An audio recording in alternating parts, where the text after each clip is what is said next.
You guys, thank you for joining us and welcome to the 15th episode of the Pure Michigan Properties Podcast. Shalonda. Yes, Dylan. Did you just say 15? I said 15. Big 1 and 5. I was like, wait, what's that? Because it's opposite. Yeah, it is. I forgot. Yeah, it's the 15th episode. How exciting. We're halfway to 30. We're halfway there. Which means we're close to 50. Mm-hmm. Which means if we're close to 50, that means, that's a lot of math. But 15 episodes. 15 episodes, Dylan. And every single episode, we're just getting better and better. I think so. And I think the audience and viewers would agree as well. From my feedback, from people that I've had tuning in and listening, feedback's been great. Okay. They said from the first episode to where we are now, dramatic change. They Or not, see the I don't want growth? to say change, I want to growth. That's the word I want to say, because sometimes change can't be a bad thing. But, no, they've recognized the growth. They've seen how much more, what's the word, value added that we've been providing. We brought on Brent Wilson from Silverline Lending, which has been huge. So again, shout out to Brent. Thank you, Brent. Thank you for coming on to the podcast. But now we're on episode 15. Yeah, and let's talk about even expectations moving forward really quickly. I'd love to, yeah. And so the expectation is to bring on more industry experts like Brent in different respective professions as it relates to the real estate transactions. And so look forward to that, you guys. And like you were saying, Dylan, the feedback has been great. Yeah. And we do continue to look forward to the growth of the podcast. And you know what made me feel so good? That one of my friends said to me, they're like, Dylan, you genuinely look like you're having fun. And I was like, good, because I am. Yeah. I love doing this. Who else? Imagine doing this, because we do this every week, and if I hated doing this, it would be an issue. It definitely would. But I love doing this. I love it doesn't feel like work. I love that. Bingo! It doesn't feel like It doesn't feel like work, and genuinely, we already have great conversations off camera. Let's just have them on camera. That's it. Share it with the world. And so Dylan, his personality is great, right? He's always upbeat, bubbly. He keeps me on my toes for sure. Thank you. And make sure that I feel like that I'm grounded as well. I feel like our personalities, like specifically just the two personalities that we have, right? Mm-hmm. I think they work so well hand in hand that, let's say, like, I'm going through an issue, I can come to you and talk to you about it, and you know exactly what to say, and vice versa. Where likewise, yeah, it works so well. Let me ask you this, Dylan. I know your birthday recently passed. When was your birthday again? August 23rd. That's not what I was thinking. Okay. You said recently. I'm like, it wasn't that recent. No, okay, no. It was your friend's birthday. Shout out to Jill. Oh, Jill. Yes. Love her. Hey, Jill. You're watching. Very cool. But, you want to get into it? Let's just jump right into I was combining jump and dive. Let's jump right into it. Let's dive. Ooh, we're going to dive. We're going to jump and dive. Jedive. We're going to dive. Ooh, good one. Yeah, there we go. So you want to kind of introduce the topic and what the conversation will be about? Ooh, so you guys, I've been having a few different conversations as I door knock in my business, and so a lot of the conversations has been: are we in a housing bubble? Are we heading into a housing bubble and things like that? And so I think that is important for you all to first understand what it means. Because it's not... When I first heard the term, I was like, a bubble around a house? Like, am I blowing like bubbles? Like, no. No, that's not it. So let's explain what a housing bubble is, what the characteristics of what it looks like, and the real question, are we in one right now? Yeah, sure. Yeah, and so I am going to read you the definition of what a housing bubble is, because it does refer to a situation where housing prices experience a rapid and unsustainable increase is often driven by factors such as demand, speculation, and exorbitant spending. Yeah. I can't say that word. What's the word? And so, Yeah.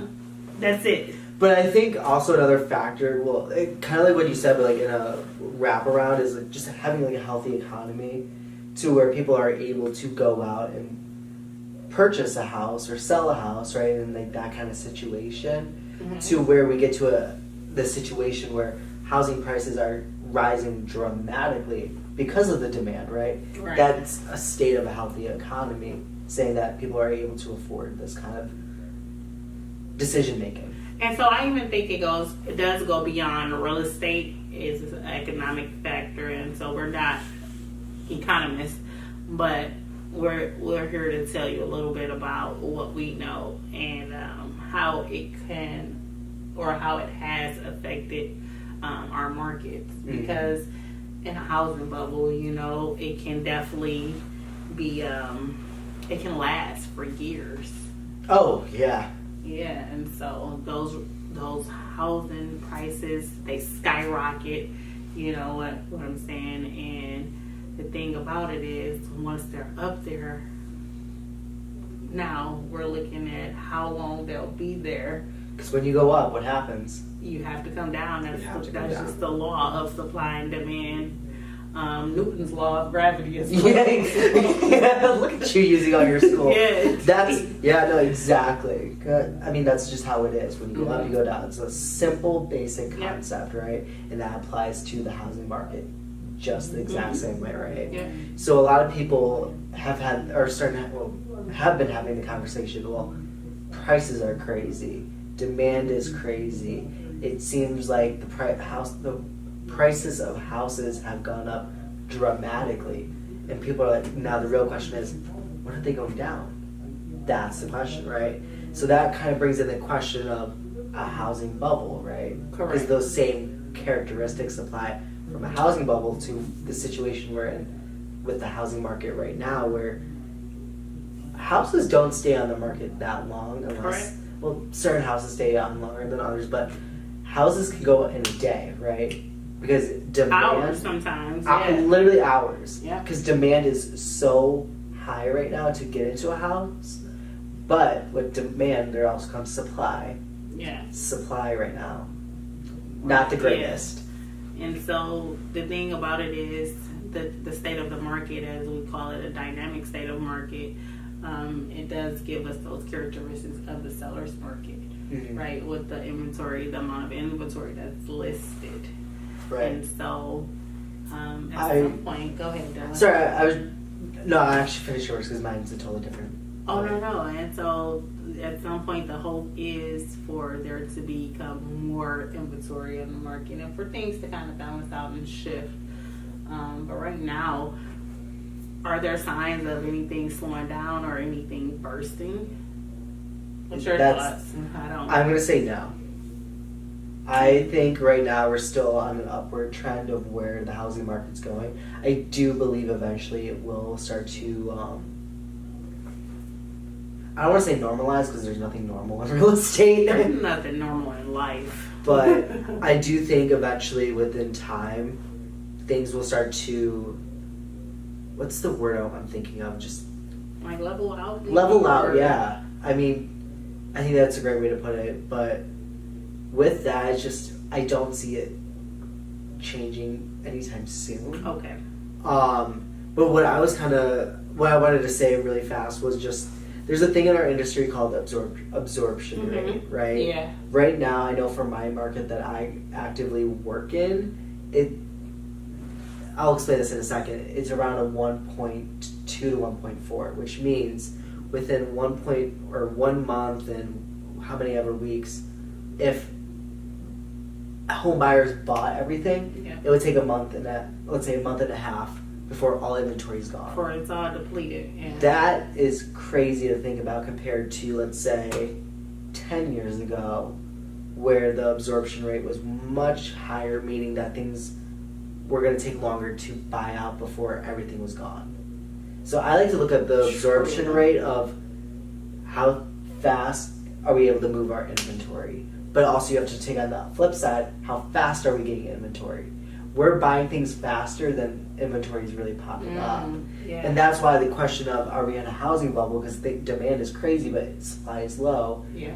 Meaning house prices are driving up like crazy. Yeah, but that's everything. That's not just the housing market. You see what I'm saying? And I think that's what, people don't really take into consideration. That's not even brought into the Yeah. conversation when we're talking about housing.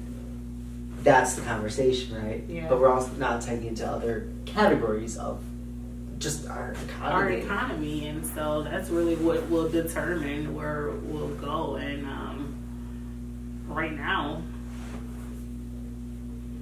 I'm starting to see things even simmer down in the economy, I would say.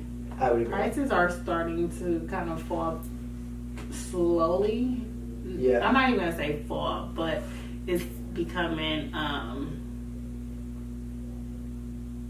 trying to put it in the right words, right? Things are just playing out. They're just playing out. I think we're finding that balance within our own budgets. I think so too. I mean, even go ahead. Sorry. No.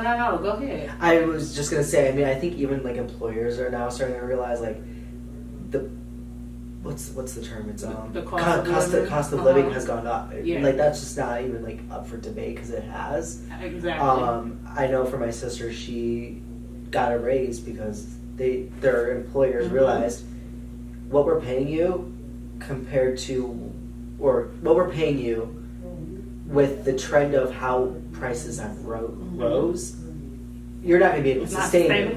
So we need to up your pay. Yeah. So you are able to sustain where you're at. So Yeah. you don't have to get another job because I can't afford the cost of living nowadays. That's right. I mean, the cost of gas.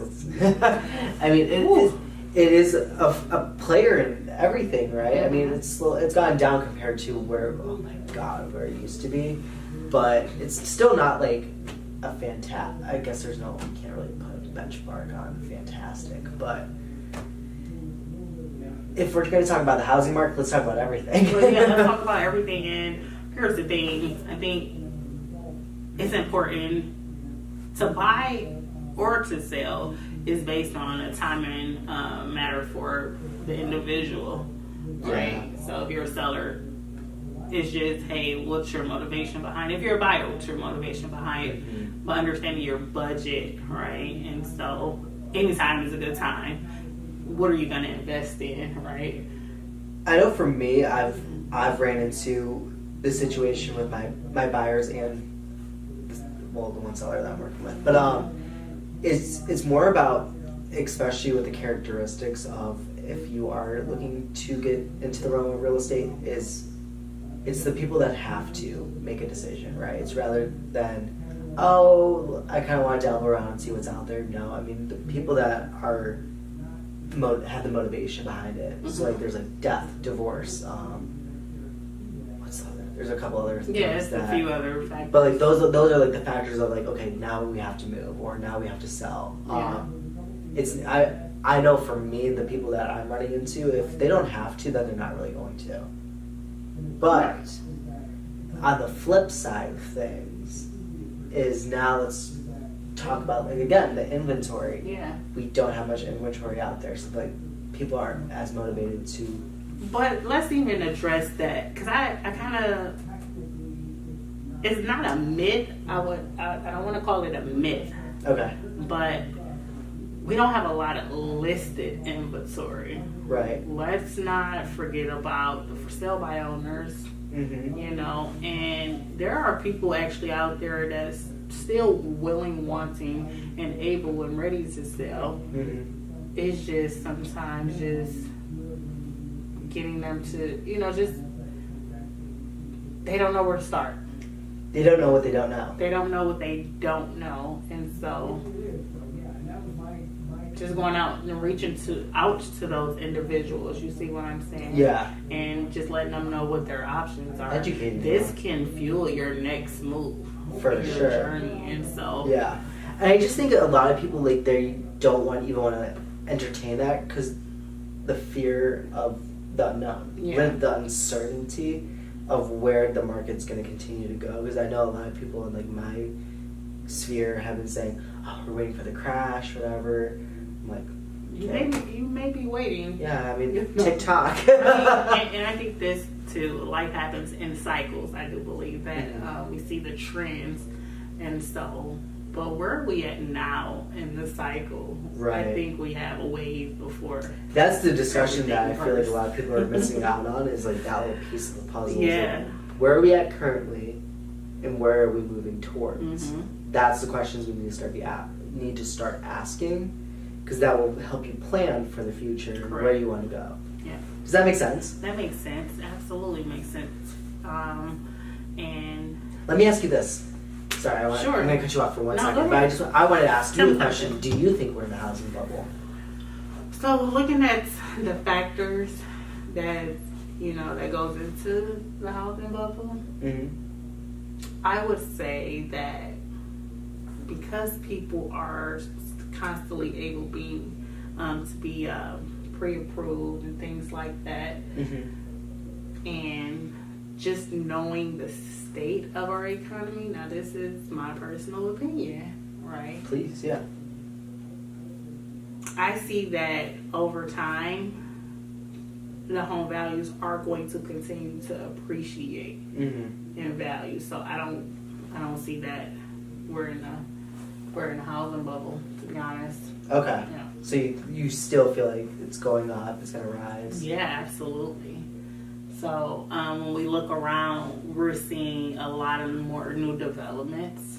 Lots. Right? And yeah. So, popping up everywhere. Yep, absolutely. And even let's discuss the sports here in Michigan, right? The Lions itself, that draws attraction to the state. And the Lions did really well. They're really season, well. So they brought a lot of revenue because of that. Yeah, absolutely. And so people are expecting them to even go further next year. And if we look at what's happening, because I do serve Oakland, Wayne, and Macomb County, and so how it's affecting the Tri-County areas, it's in a good way, right? They build up the Riverwalk downtown Detroit, and everything is just, it's a domino effect, and it's hitting the outer areas, the inner cities and the surrounding cities as well. So I don't believe that for as the areas that I serve that we're in a housing bubble. There's many investors in town and even out of state that's buying, and the remodeling of the home and the renovations. They're doing some great things in the neighborhood. No, I think so too, and I think that's what a lot of people need to start looking at too, is not just the housing market, because I think the housing market is really driven by the outside factors of what's going on in the area. I did a video and it was so funny because I got a lot of attention up from it, but literally there's a thing. Have you heard of the Starbucks effect? I have heard of the Starbucks effect, and I'm seeing a lot of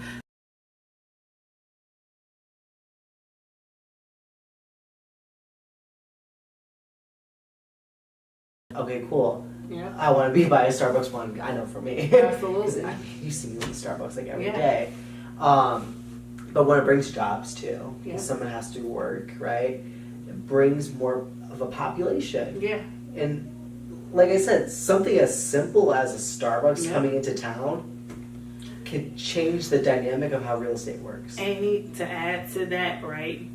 Detroit is known as a food desert, right? And so now we're seeing more grocery markets pop up and things like that. And so that's going to affect the way the housing market is. And you see what I'm saying? Definitely. And I think that's why, like, as agents, it's so important to understand what's going on in your area. Yeah. Not just the housing market in the area. What's going on with the schools, factories, everything. Yeah. Look into it all because, if we have a listing in that area, it's great because that's another talking point that we can say, we can sell on, right? But also it just drives what's going on with the market in that area, and which will domino effect into the housing market. Yeah, and it just backs, the state of the economy. It just backs it. No, that's literally like the backbone of the whole thing, right? Or where it's going. Yes, rather. that's the way. I think that's the perfect way to word it. Because people able to, are they in a healthier state of economy, right? Like, what's their finances look like, right? They able to make that move, sell their house. I think it's a motivational factor. So if you're not ready, that just means that you got to get ready. Oh, definitely. I mean, if you're not ready now, what's the game plan to get ready? And so how do you help your clients get ready? It's one, just having the first initial contact of a conversation. I think people undervalue the face-to-face kind of conversation, but I think there's such high value in it. Yeah. And just asking the right questions of, one, the biggest question, what's your motivation? Yeah. Of one, maybe you're not looking to make a move quite yet, but kind of understanding the goal of where they want to be in the next 5, 10, 15 years. Kind of getting that game plan together. It's just like, you know how athletes have a game plan of, we're going to do this, whatever, blah, blah, blah. What's your game plan for this game? Absolutely. And so, and to add to that, to alleviate fear, so up front, tell us what your fears are, and we can provide the background, the knowledge and the information that, you're looking for to kind of help alleviate that fear, but also knowing that there are many different options other than, the purchase or the sale of a single family home to help you, invest in yourself in the long run. Yeah. That's the thing I think that I know with the conversations I've had with like a lot of my friends and family is that they're very like short-sighted, where it's like they see the next like couple years, but I'm like, let's think bigger picture. Yeah. Because you rather set yourself up now rather than worry about it later. Yeah. I like to just reference it. It's the exact same things as like stocks. You're not going to see a return on your investment within the next day, right? You can't be like, I'm going to buy a house and then sell the next day and make $20,000. It doesn't work like that. Yeah. Unfortunately, I wish it did, but it just definitely does not work. No, I like that. It's an appreciating investment, Yes. which means you have to let it appreciate to invest, right? Like that's the whole point of the real estate market as an investor attitude or mindset behind it, is that it's not just a quick, easy hit and quit it, make money. But you just have to. Unless you have a stellar plan. But you have to have that game plan, That's right? it. And how do you get that game plan? You reach out to the experts. Gotta reach out. We'll get you started. And let me tell you, because I think I've had people say, well, what does it cost me? Just to have a conversation. It's free. Oh yeah, absolutely. We're not For me charging to inform conversations. you with all of the knowledge that we've gathered throughout being in real estate, let me tell you something great. It's free. FREE. It is free. And I'd love, and honestly, the reason why I got in this industry is because I love to be an educator. I love to educate people on the process, what real estate really means, and how to win in it. And so, kind of like what you're saying, you like to educate. I learned something about myself. My sister was saying, you just like telling people what to do. Yes. I don't like telling people what to do, but when I genuinely put effort for, far as learning something, and I'm more than confident, then absolutely. I'm looking at this from all different lenses and perspectives, so I know that, I'm confident this is the best move. I took a personality test about like 7 months ago. Okay. And it told me that I don't like to do anything unless I'm 100% confident. I like that. Like I have to know everything and anything under the sun until I'll make that decision. And it makes so much sense because I am that person where if I don't know what I'm doing, I'm not going to do it. That's right. I can't say yes or no. I can't say do this or do that. So when I help educate people, I think that's where they come at me with like a sense of trust because they know I would never say it unless I'm 100% confident in what I'm saying. And I will tell people, hey, I don't have all the information behind it. This is what I do know, but I'm not 100% confident. Let me get back with you. Absolutely. That's most important. Like, I will, guess what? I want you to trust in me, you know. So if I don't know something, please know that I'll go find that information out for you. But much like what you were just saying, I took a personality test as well. Yeah. The 16 personalities quiz, I think it was. I think so. And so, funny story is, they ranked me as an advocate. Okay. You know, so along the lines of Nelson Mandela, Martin Luther King, things like that. One of the flip sides of that as well was when evaluating my strengths and things like that, it's all in the details. Yeah. And so, and it's kind of sometimes, I don't know, like we were talking recently about what type of person you are, you know. Yeah. The broker, our broker Pete mentioned. Yeah. Are you an engineer type person? Sometimes the disc assessment kind of thing. Sometimes I really can have an engineer mindset and gotta know everything about everything. And sometimes it gets you nowhere, but sometimes it does provide a full circle. I think it's good because I know for me, because I'm very much like that, where I have to know anything and everything before I want to at least put it out there, right? To me, I think it's such a benefit because I love to learn. Yeah. And when someone asks me a question I don't know, I dive deep into that topic. Deep. I'm like, what can I learn about this? Plus, what can I learn more about a sub thing about that topic, right? I want to know the roots of it. Exactly, because I'm not.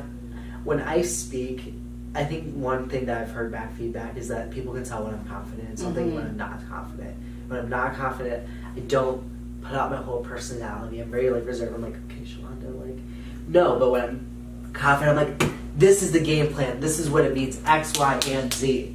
So it excites me too because I feel like I get to provide value. Because you're ready to share that information. I'm ready to shine, baby. That's simple, just like that. Never miss your opportunity to shine. Never. But also, I feel like never stop learning. Never Stop questioning either. Keep asking. I think asking questions is so important, and that's why I'm so glad we got to talk about the housing bubble because I know that's kind of conversations that's popping up like with your friends and family. I've definitely heard it on my end, the news. It's been brought up there. And so I don't watch the news, so I really can't speak on that. But like I said, even outdoor knocking, talking to different residents of different communities, that is one of their biggest and in a couple, let me ask you this, in a couple sentences, like when someone says that, what do you say to them? So I say, hey, have you considered the whole factors? You know, the state of the economy overall in the United States, or are you just looking in the local market? Because I think one thing that scares a lot of individuals is when you listen to the news, they're talking macro economics. They're not talking micro. No, they're not diving into your area. Yeah, so I think that's one thing that we have to share. And I want to also add on to that is every market is different. You can't just take one market and blanket statement every market. Right. You can't say Texas market is the same as Michigan market. No, it is not. It's very much different. Different statistics, different data you'll get out of it. Absolutely. Just different housing markets. So I love that you just said that there's a macro level and they're both valid too. Yeah. The validity of a macro market doesn't excuse. What's the word? I don't know where you're going with this, but we'll figure it out. Yes, the macro market is valid, but so is that's the way I was trying to say. That's it. They're both valid, and when you hear it on the news, for sure, definitely also take it with a grain of salt. The macro level and the micro level, yes, they're both valid, but you just can't use them interchangeably, and you can't talk about the micro level and apply the same characteristics at the macro level because they're very much they're not interchangeable to where the Michigan market is not the same as the Texas market. Correct. You can't compare the two, but on a macro level, I feel like I'm back in college when I was learning about micro and macroeconomics, but they're different. Absolutely. They are different conversations to be had. Yeah. But very important as well. Absolutely. And so I think the only way that someone will really be able to know and dive into that information, though, is reaching out to a specialist, right? You're not going to go talk about real estate with your dentist or your cardiologist. Exactly. Yeah. So I mean, that's what we do day in and day out. Is we are researching the markets in our area, worldwide, and I mean, we've talked about this so many times. I really do believe our job is just to do research.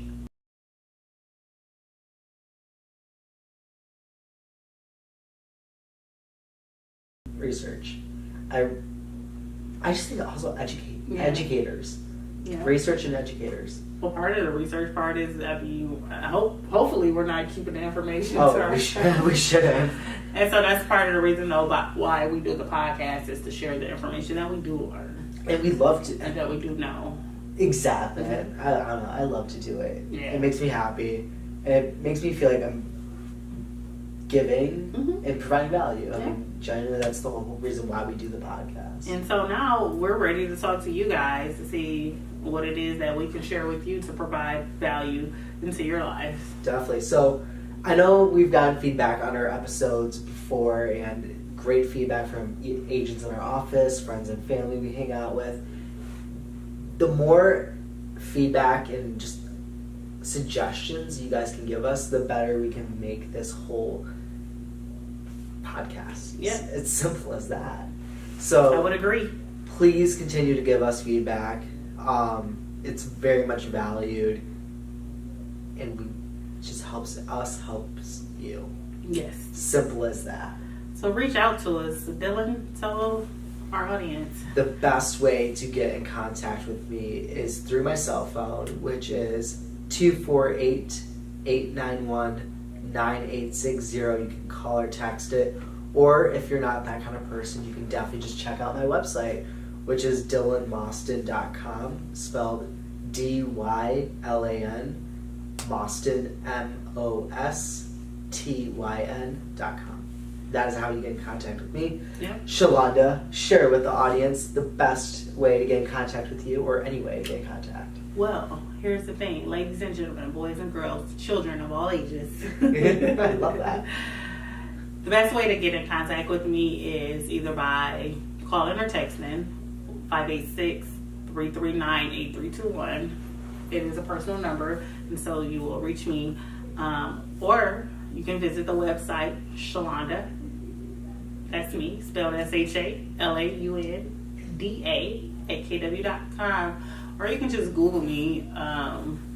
You can just Google my name, Shalonda Wather, and that's Shalonda, last name WATHER, and you'll find me on different social media platforms and things like that. Beautiful. Yeah, that's it. I think that's gonna wrap up our episode for today, unless there's anything else we missed. You guys, no, I don't think we missed anything, but hey, take hold of the opportunities to utilize us. Never feel afraid. We're here to help you. Yeah. And so. And literally. Yeah. You give value for free, so. Yeah. Please reach out if you just have a question. If you want to learn something new. Yeah. That's what we do. The more you know, the more you can move confidently in your life. Oh, and I love what Brent said too. He was like, confident people make decisions. Yes. So to be a decision maker, you must be confident. You must be confident. And to get confidence is to have knowledge. Where you get the knowledge? Through the best. We're here for you, okay? So please reach out with any questions. If you just want to learn anything, we're here for you. And with that, we're going to wrap up the 15th episode. Yeah. And we will see you next week for... And I think you did that wrong. It's this way, I think. Oh, no, you're right. Oh, it looks so stupid. Yeah. Well, we're on number 15. So thank you so much for joining us. We will see you next week. Bye. Bye.